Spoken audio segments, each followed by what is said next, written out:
A proposed cement plant in southern New Mexico is one step closer now to reality. But those who live nearby aren't done fighting. News 13's Alexis Koneski has the story.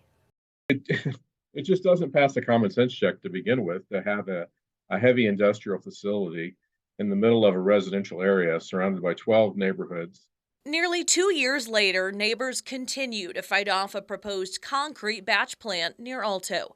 If approved, it would be built on 6 acres of land along Highway 220 in Lincoln County. There's also just the disruption of life, the noise factor, the increased traffic that the plant will cause, the disruption to our abundant wildlife. We live in a very bucolic area. Mark Severance, who lives within 4 miles of the site, is one of several neighbors who has been fighting the proposal. For some time, he says there was hope after a hearing officer with the New Mexico Environment Department made a recommendation to deny Roper Construction's air permit at that site. But that's since changed. Roper Construction appealed that recommendation, and a meeting was held last month with the Environment Improvement Board, who sided with the construction company, giving them the green light to move forward. Ryan Roper, the president of Roper Construction, who also lives close to the proposed site, says concrete is a necessity, and due to limited housing in the area, it's an ideal spot. He feels rules in place will help protect the area, but for others, they aren't buying it.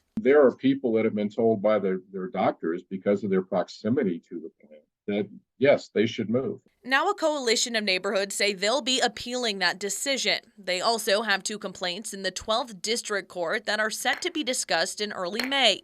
While Severance feels they're bringing a strong case to the table, if the plant goes through, he might find someplace else to call home. It's something that my wife and I have talked about. And other people are just dead set. Yeah, if it comes in, I live 100 yards away, I absolutely have to move. Alexis Koneski, KRQE News 13. The New Mexico Environment Department will give the permit to Roper Construction after the chair signs a final draft with findings. No word on the timeline.